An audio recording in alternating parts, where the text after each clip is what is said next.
one single person like you or me is able to predict what's going to happen when the whole thing is robust in consensual decision making? Thank you. Yeah, that's a good question. So the simple answer is that Bitcoin runs a certain set of rules, and those rules can't be changed unless everybody agrees. And by agrees, that means you run the software that expresses the rules that you want. But if you don't do anything different, Bitcoin doesn't change. That's the whole point. The consensus rules remain the same. So for example, I'm a US citizen right now. We just had an announcement by the Federal Reserve that they're going to raise interest rates. This was at the last Friday meeting, and they announced, and they said maybe once more this year.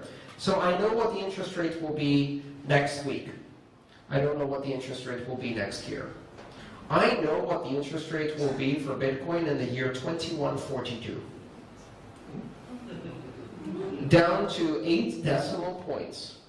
Why? Because I can read the code, and it's right there. And that's one of the rules that's not going to change, because if you change that rule, it's not Bitcoin anymore. I can guarantee you that Bitcoin will never create 21 million coins.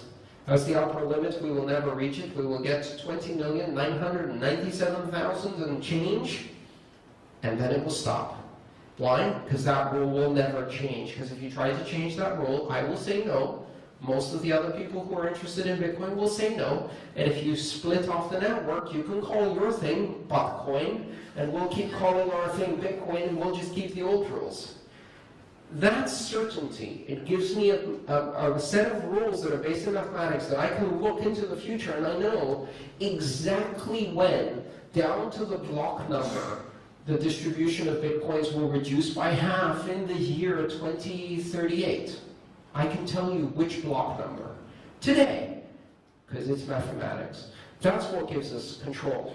It's that this is not based on arbitrary decisions by people, it's based on mathematics. Now, some people don't like that. Some people want to have the ability to make political choices, to elect people who make choices for them, and to change their mind, and to have flexibility in the system. And for that, Bitcoin isn't good, because Bitcoin is inflexible. You know, if you want 24 million coins, sorry, we're not going to do that. It's going to be 20.997 done. So if you want certainty, if you want predictability, if you want hard mathematical rules, Bitcoin might be an interesting choice for you. If you don't, you can pick another digital currency or another system of organization. That's what we get. We get a level of certainty.